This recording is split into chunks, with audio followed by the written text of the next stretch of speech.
Hello beautiful soul! Welcome back to my channel. This is Mei Chang Ame from Japan, Kabayan Aquarius. This reading is for you. Tingnan natin 3 months, July, August, and September 2024. 22 Bisaya. Maraming salamat muna sa aking mga subscriber, new subscriber, cross-watcher, at sa mga bagong pasok dyan. Welcome na welcome kayo sa bahay ni Ate Aimee. This is for July. Tingnan pa natin, no? Aquarius in July. Silip-silip tayo. Makikichismis muna tayo kung anong mga pangyayari at dagdag na pangyayari. Okay? For August. Ay, Diyos ko, matik pa mahulog. This for August na. Maring nangyayari o mangyayari pala. Use your own intuition. Lawakan po natin ang ating isipan. Aquarius in August. Okay, thank you po. Para September 2024. Aquarius by September. You show me? Ayun. May nahulog sa akin. Dalawa siya. Oh.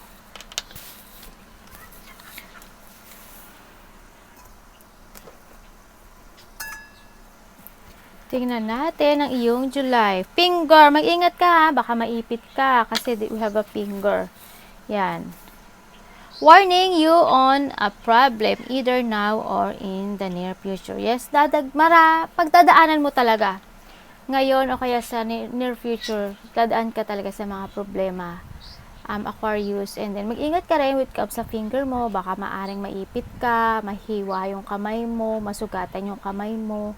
Basta pag-ingatan mo kung mapapaso ka, no? Sa nakita ko dito. Kung ano man yun, mag-ingat ka. Sana hindi maputol, no? We have the box, you will receive a gift. Maaring makareceive ka ng gift this July, no? Hindi ko alam kung kanino galing, or ano mang or gift man niya, everything na parang in the box. Maaring makareceive ka, no? And the grapes. Time to go out and have fun. Ayan, minsan, siguro this July, maaring aalis-alis ka, no? O may mga pagkikita-kita siguro na mga malalapit sa puso, ganyan, maaring ganun. O kaya, kung hindi ka naman palalabas, kailangan mo siguro paglalabas, no? Yan. And then, nakikita ko rin dito, siguro may mga ma-achieve ka na mga a little achievement this July. Be focused on the red flag, no? Sa nakikita ko dito, kailangan mo mag-focus and wag mo i-lower yung standard mo when it comes sa mga tao na yan. Weeping willow. Family sorrow, maaring pinagdadaanan mo or nagdumadaan ka sa sitwasyon when it comes to your family. Maaring may mga lungkot. Ako nakikita, maybe you are dealing with a man. Maybe ito talaga is, hindi ko alam kung sino yung man na to. Maaring asawa mo, anak mo, karelasyon mo, ganyan. Maaring ito, yan, kung ito yung mama, yan yung sorrow because of this person, o kaya red flag, no? Basta, yun yung nakikita ko dito. Tingnan natin, Aquarius. July. Ano pa dapat natin malaman kay Aquarius in July?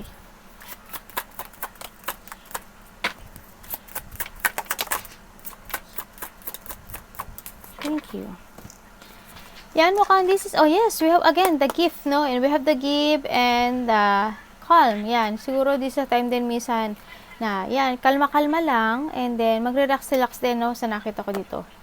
Yan, nakita ko. Maaring makareceive ka nga ng gift or achievement or something special na galing kung kanino man, no? Sa nakita ko dito. And nakikita ko rin to, talaga may mga challenge, no? Kung titingnan mo, meron tayong grapes, box, the red flag. Talagang meron talagang problem in the current at in the future may darating sa'yo. And then nakikita ko naman na magkakaroon din naman, kayang-kaya mo. Kayang-kaya mo yung mga mangyayari, no? Sa nakikita ko to. Kumbaga magkakaroon pa rin ng reset or matatapos din itong mga situation mo na pinagdadaanan, no? Sa nakita ko dito. Ano pa pwede nating malaman kay Aquarius? July.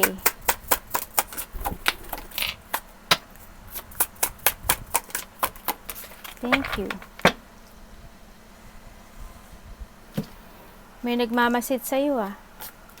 Okay, baka may pinagdadaanan ka talaga na justice or law. No, may mga may mga gusto kang i-correct or may mga gusto kang i-clarity, no, sa nakikita ko dito when it comes to a family, no, when it comes to pagbabago. Mukhang may gagawin ka ata may exciting opportunity or exciting happening when it comes to your family, no, maybe 4 weeks 4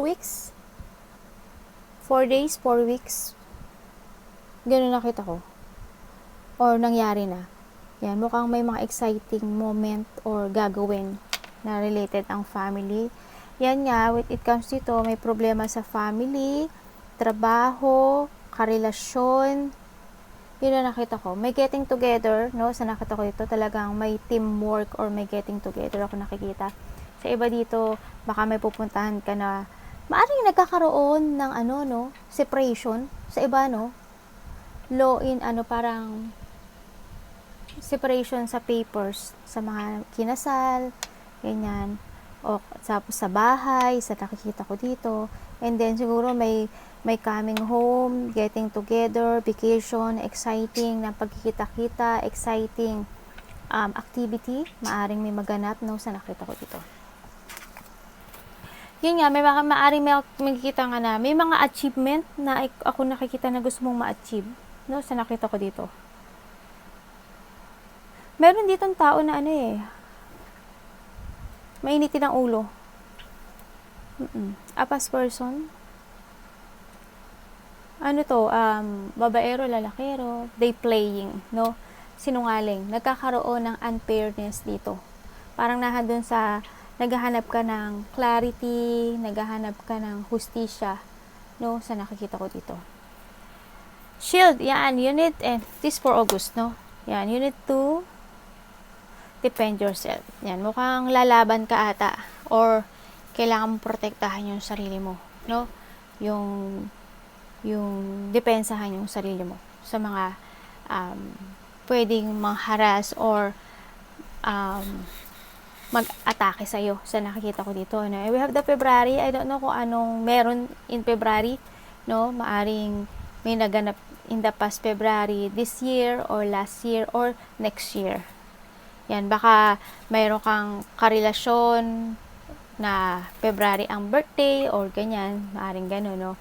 We have the yoke, feeling tied down or frustration. Ito, mas more on mapuprostrate ka ata this August, Yan, siguro makakaramdam ka ng mga pagod, ganyan, ng parang you want a justice or something, parang handoon.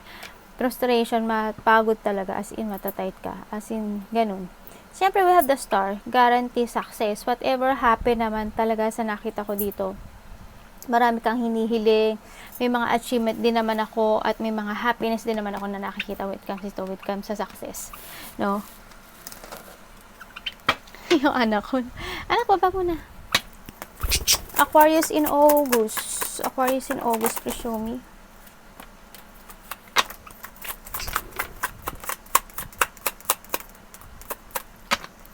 Aquarius in August. Thank you po. Okay, mukhang marami kang schedule this August, sa nakita ko dito. Yan, mukhang may manggaganap ka talaga. There's a lot, wow, mukhang may panalo, Unahin natin to. Yes, we have the success. We have the success, talagang may magaganap na achievement this August. May mapapanalunan, mananalo sa, kung may justice ka, maaring manalo ka. May mga achievement o may mga wish come true na makakamtan. Sa iba dito, by August, baka manalo kayo, no? Kung ano man tong panalo na to. May mananalo po. Maaring gamble, sweepstake, or ano man yan. Or sa mga ipinaglalaban mong hustisya. Yan, may mga achievement and success. Yan, achievement and success. Mukhang may makikita ka talaga na mga magkakamag-anak, friendship, to chill. Maaring ganun sa nakikita ko dito. Mag-ingat ka lang dahil may mga temptation na darating sa buhay mo. No, may mga pang-aakit, may mga mambobola, may mga aakitin ka na or dadayain ka. Ganyan. May mga pandaraya, panliling lang Sa nakita ko, yun ang pagkaingat-ingatan mo sa lahat, ha? Huwag kang papaling lang. Aquarius in August. Silip-silip. Aquarius in August, please show me. Ayun na.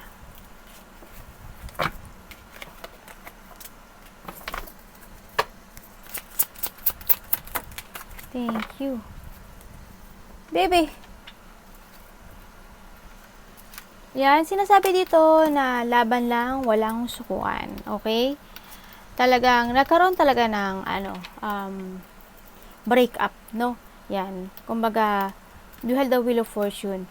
Nakikita ko talaga dito na, hala, anak! Dun. Nagkaroon talaga ng break up, kaya nagkaroon ng mga deep wound, ayan. And then, ngayon naman, this August, we have a wheel of fortune, talagang may luck, or may panalo, may achievement ako nakikita, no?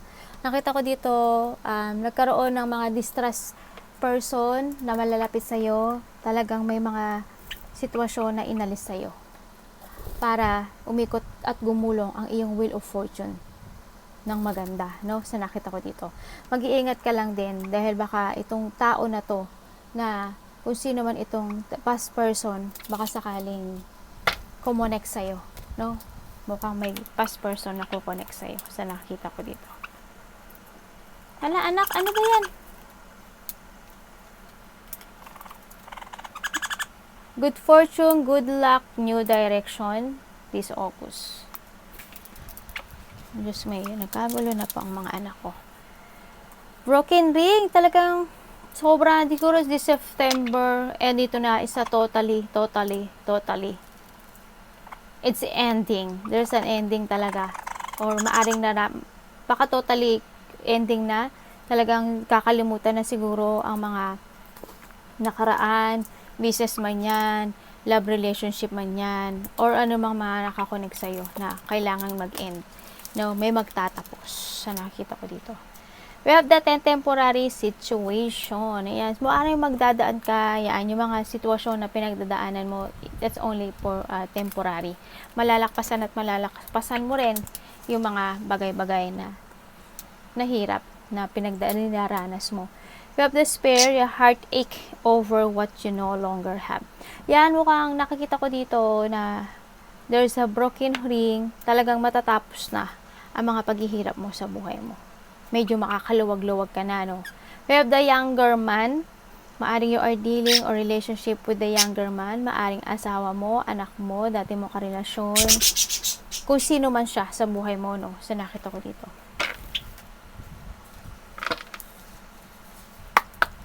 Ano ba itong ano natin? September, Aquarius.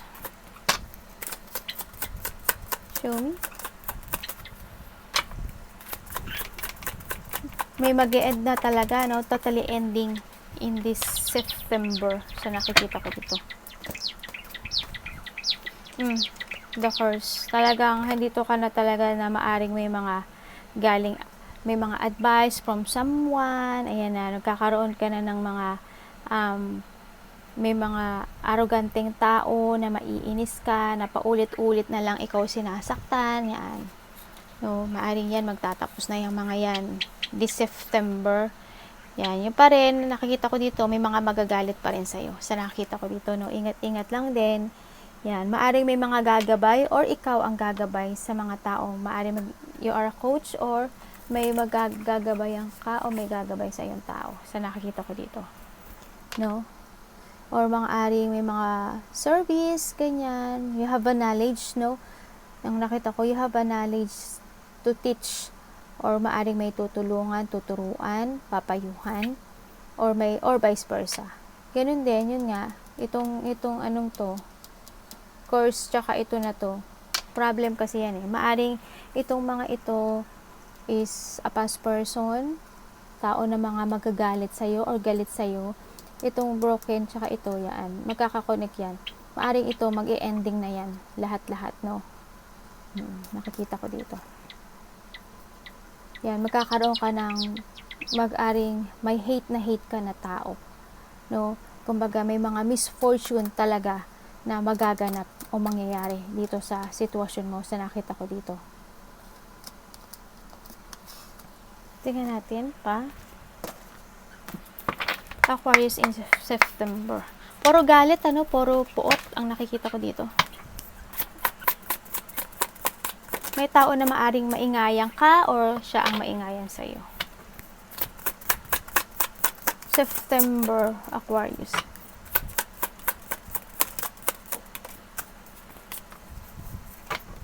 September, Aquarius, yun.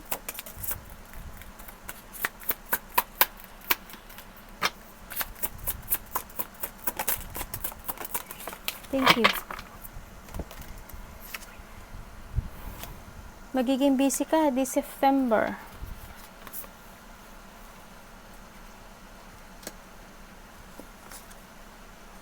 Okay, andito ka na talaga sa situation mo na lalaya ka na, no? Nakita ko dito, makakaramdam ka na ng freedom, makakaramdam na magkakaroon na ng starting, a new life, a new beginning, maaring business, or maaring makakawala ka na sa lahat ng sitwasyon na pinagdadaanan mo. Simula ngayon hanggang dito.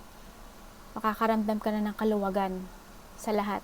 Sa lahat-lahat. Pera, family, relationship, business, trabaho. Kasi we have the Magician, the starting a new beginning sa buhay mo. No? Yan. Dadaan ka pa rin naman sa sa parang mawalan ka ng pag-asa. Tama, dadating yung part na mawalan ka ng pag-asa. Pero nakikita ko naman na masusolusyonan siya. Kasi with the Magician, is starting a new beginning. Yan, yung mga minamanifest mo, matutupad na. No, sa nakita ko dito. Kasi yung manifesting na matapos na tong lahat, yan na. Kasi parang napapagod at naiingayan ka na lang paulit-ulit na nangyayari talaga. Kumbaga nadadagdagan yung puot, sakit, heartache. Yung nakita ko dito, no. Yun. Magtatapos na siya. There's a new beginning ako nakikita sa iyo, This, Or maaring iba dito, opportunity. Yan, maaring work, job, business, something. Kung ano man yan. A new beginning of your new journey. Arigatou namaste, God bless.